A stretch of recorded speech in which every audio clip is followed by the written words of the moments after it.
Deuteronomy 6. These are the commands, decrees, and regulations that the Lord your God commanded me to teach you. You must obey them in the land you are about to enter and occupy. And you and your children and grandchildren must fear the Lord your God as long as you live. If you obey all his decrees and commands, you will enjoy a long life. Listen closely, Israel, and be careful to obey. Then all will go well with you, and you will have many children in the land flowing with milk and honey, just as the Lord, the God of your ancestors, promised you. Listen, O Israel, the Lord is your God, the Lord alone. And you must love the Lord your God with all your heart, all your soul, and all your strength. And you must commit yourselves wholeheartedly to these commands that I am giving you today. Repeat them again and again to your children. Talk about them when you are at home and when you are on the road, when you are going to bed and when you are getting up. Tie them to your hands and wear them on your forehead as reminders. Write them on the doorpost of your house and on your gates. The Lord your God will soon bring you into the land he swore to give you when he made a vow to your ancestors, Abraham, Isaac, and Jacob. It is a land with large, prosperous cities that you did not build. The houses will be richly stocked with goods you did not produce.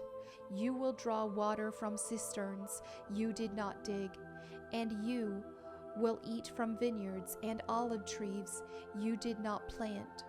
When you have eaten your fill in this land, be careful not to forget the Lord who rescued you from slavery in the land of Egypt. You must fear the Lord your God and serve him. When you take an oath, you must use only his name. You must not worship any of the gods of neighboring nations. For the Lord your God who lives among you is a jealous God. His anger will flare up against you, and he will wipe you from the face of the earth. You must not test the Lord your God as you did when you complained at Massah. You must diligently obey the commands of the Lord your God, all the laws and decrees he has given you. Do what is right and good in the Lord's sight, so all will go well with you. Then you will enter and occupy the good land that the Lord swore to give your ancestors. You will drive out all the enemies living in the land, just as the Lord said you would. In the future, your children will ask you, "What is the meaning of these laws, decrees, and regulations that the Lord our God has commanded us to obey?" Then you must tell them, "We were Pharaoh's slaves in Egypt, but the Lord brought us out of Egypt with his strong hand. The Lord did miraculous signs and wonders before our eyes, dealing terrifying blows against Egypt and Pharaoh and all his people. He brought us out of Egypt so he could give us this land he had sworn to give our ancestors.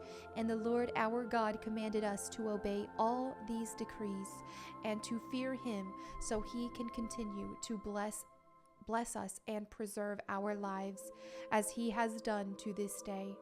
For we will be counted as righteous when we obey all the commands the Lord our God has given us." Deuteronomy 7. When the Lord your God brings you into the land you are about to enter and occupy, he will clear away many nations ahead of you: the Hittites, Girgashites, Amorites, Canaanites, Perizzites, Hivites, and Jebusites. These 7 nations are greater and more numerous than you. When the Lord your God hands these nations over to you and you conquer them, you must completely destroy them. Make no treaties with them and show them no mercy. You must not intermarry with them. Do not let your daughters and sons marry their sons and daughters, for they will lead your children away from me to worship other gods. Then the anger of the Lord will burn against you, and he will quickly destroy you. This is what you must do. You must break down their pagan altars and shatter their sacred pillars. Cut down their Asherah poles and burn their idols. For you are a holy people who belong to the Lord your God. Of all the people on earth, the Lord your God has chosen you to be his own special treasure. The Lord did not set his heart on you and choose you because you were more numerous than other nations, for you were the smallest of all nations. Rather, it was simply that the Lord loves you, and he was keeping the oath he had sworn to your ancestors. That is why the Lord rescued you with such a strong hand from your slavery and from the oppressive hand of Pharaoh, king of Egypt. Understand, therefore, that the Lord your God is indeed God. He is the faithful God who keeps his covenant for 1,000 generations, and lavishes his unfailing love on those who love him and obey his commands. But he does not hesitate to punish and destroy those who reject him. Therefore, you must obey all these commands, decrees, and regulations I am giving you today. If you listen to these regulations and faithfully obey them, the Lord your God will keep his covenant of unfailing love with you, as he promised with an oath to your ancestors. He will love you and bless you, and he will give you many children. He will give fertility to your land and your animals. When you arrive in the land he swore to give your ancestors, you will have large harvests of grain, new wine and olive oil, and great herds of cattle, sheep, and goats. You will be blessed above all the nations of the earth. None of your men or women will be childless, and all your livestock will bear young. And the Lord will protect you from all sickness. He will not let you suffer from the terrible diseases you knew in Egypt, but he will inflict them on all your enemies. You must destroy all the nations the Lord your God hands over to you. Show them no mercy, and do not worship their gods, or they will trap you. Perhaps you will think to yourselves, how can we ever conquer these nations that are so much more powerful than we are? But don't be afraid of them. Just remember that what the Lord your God did to Pharaoh and to all the land of Egypt. Remember the great terrors the Lord your God sent against them. You saw it all with your own eyes, and remember the miraculous signs and wonders and the strong hand and powerful arm with which he brought you out of Egypt. The Lord your God will use this same power against all the people you fear. And then the Lord your God will send terror to drive out the few survivors still hiding from you. No, do not be afraid of those nations, for the Lord your God is among you, and he is a great and awesome God. The Lord your God will drive those nations out ahead of you, little by little. You will not clear them away all at once, otherwise the wild animals would multiply too quickly for you. But the Lord your God will hand them over to you. He will throw them into complete confusion until they are destroyed. He will put their kings in your power, and you will erase their names from the face of the earth. No one will be able to stand against you, and you will destroy them all. You must burn their idols in fire, and you must not covet the silver or gold that covers them.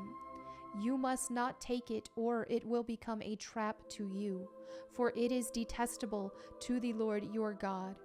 Do not bring any detestable objects into your home, for then you will be destroyed just like them. You must utterly detest such things, for they are set apart for destruction. Deuteronomy 8. be careful to obey all the commands I am giving you today. Then you will live and multiply, and you will enter and occupy the land the Lord swore to give your ancestors. Remember how the Lord your God led you through the wilderness for these 40 years, humbling you and testing you to prove your character, and to find out whether or not you would obey his commands. Yes, he humbled you by letting you go hungry and then feeding you with manna, a food previously unknown to you and your ancestors. He did it to teach you that people do not live by bread alone. Rather, we live by every word that comes from the mouth of the Lord. For all these 40 years, your clothes did not wear out, and your feet didn't blister or swell. Think about it. Just as a parent disciplines a child, the Lord your God disciplines you for your own good. So obey the commands of the Lord your God by walking in his ways and fearing him. For the Lord your God is bringing you into a good land, flowing streams and pools of water, with fountains and springs that gush out in the valleys and hills. It is a land of wheat and barley, of grapevines, fig trees, and pomegranates, of olive oil and honey. It is a land where food is plentiful and nothing is lacking. It is a land where iron is as common as stone, and copper is abundant in the hills. When you have eaten your fill, be sure to praise the Lord your God for the good land he has given you. But that is the time to be careful. Beware that in your plenty you do not forget the Lord your God and disobey his commands, regulations, and decrees that I am giving you today. For when you have become full and prosperous and have built fine homes to live in, and when your flocks and herds have become very large, and your silver and gold have multiplied, along with everything else, be careful. Do not become proud at the time and forget the Lord your God, who rescued you from slavery in the land of Egypt. Do not forget that he led you through the great and terrifying wilderness with its poisonous snakes and scorpions, where it was so hot and dry. He gave you water from the rock. He fed you with manna in the wilderness, a food unknown to your ancestors. He did this to humble you and test you for your own good. He did all this so you would never say to yourself, I have achieved this wealth with my own strength and energy. Remember the Lord your God.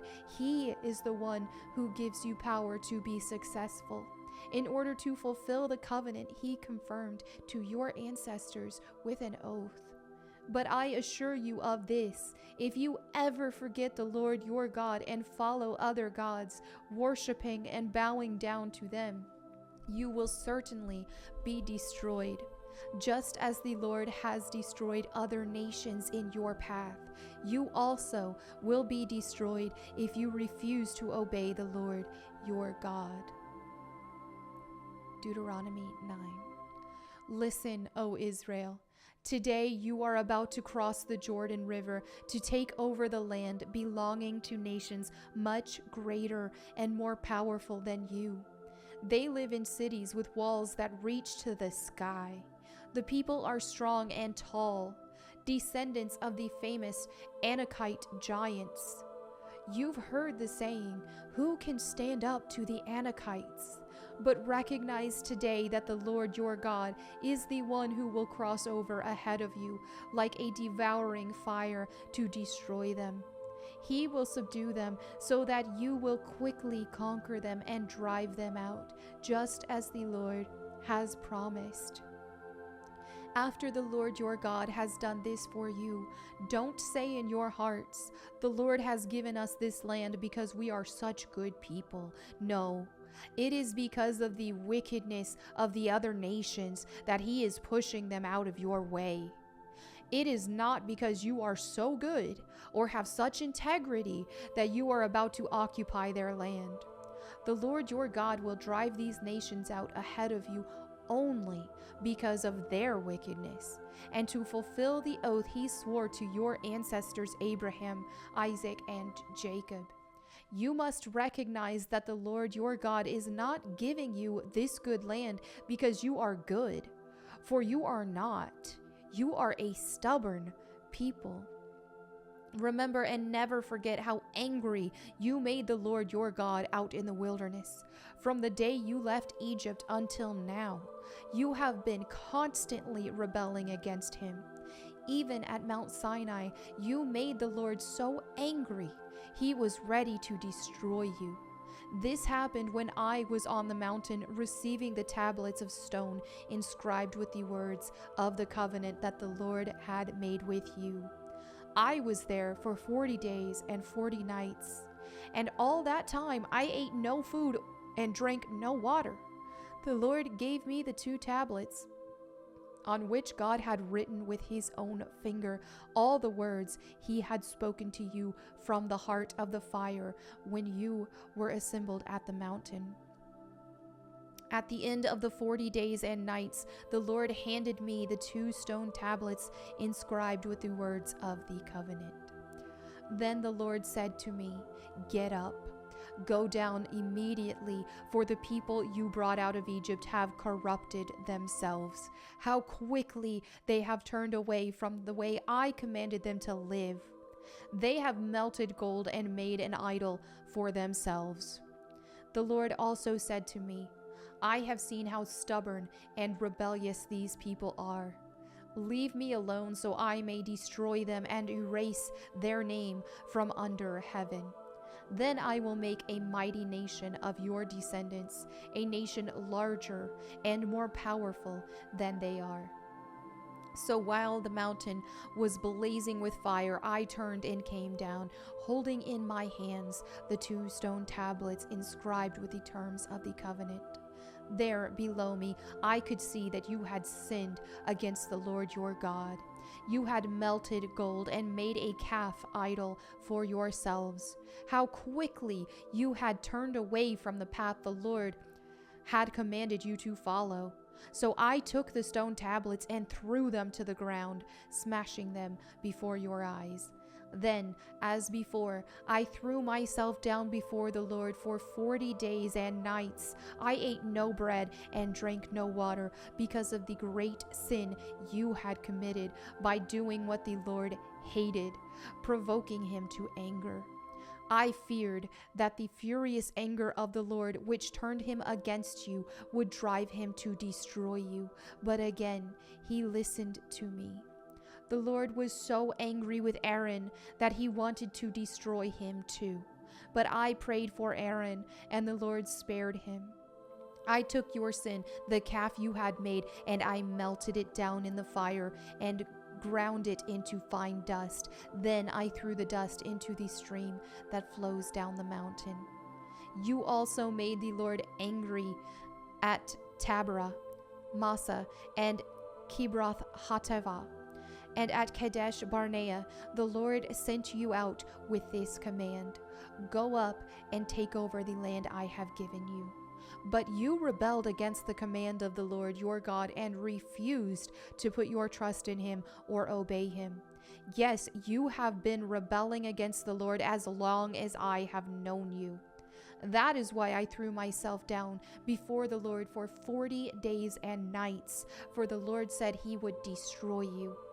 I prayed to the Lord and said, "O sovereign Lord, do not destroy them. They are your own people. They are your special possession, whom you redeemed from Egypt by your mighty power and your strong hand.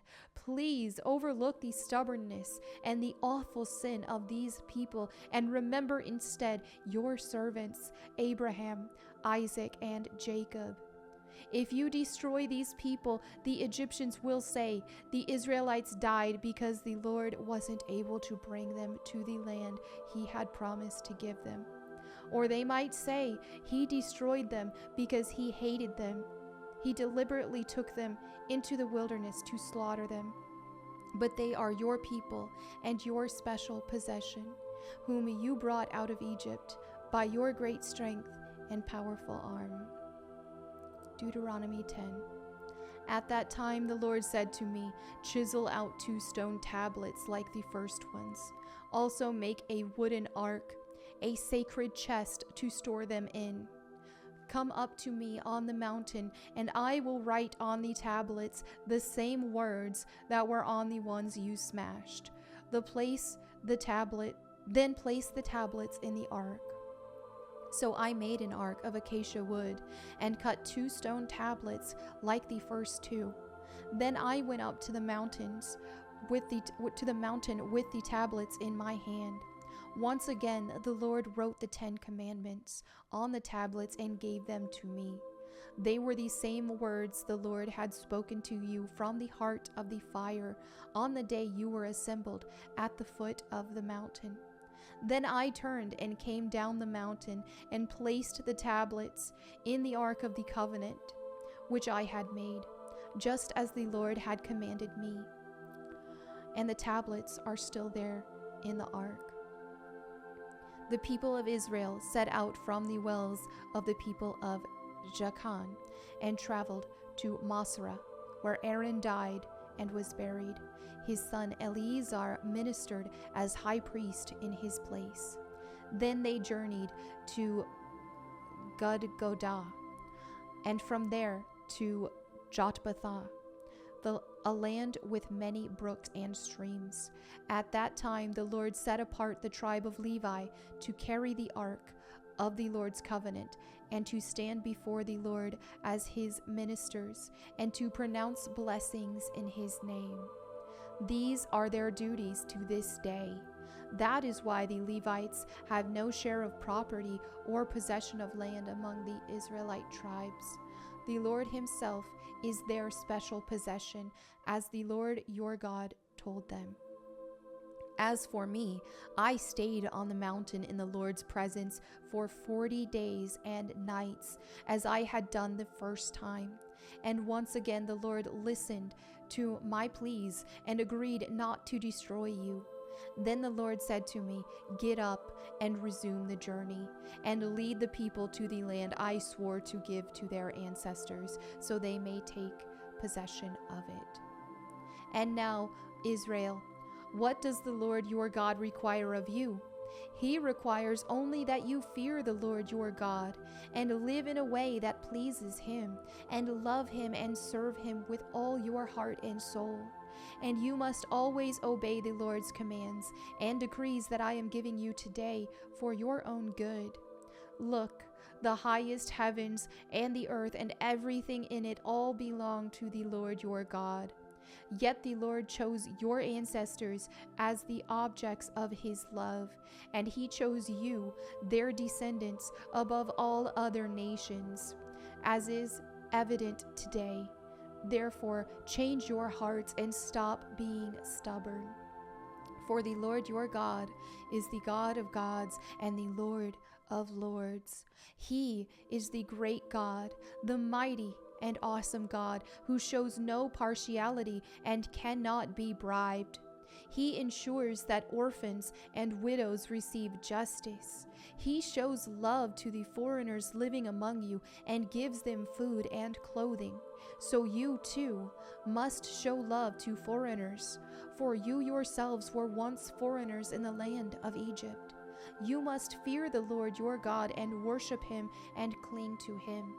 Your oaths must be in his name alone. He alone is your God, the only one who is worthy of your praise, the one who has done these mighty miracles that you have seen with your own eyes. When your ancestors went down into Egypt, there were only 70 of them. But now the Lord your God has made you as numerous as the stars in the sky. And there you have it for today's Bible reading. Thank you all so much for fellowshipping with me.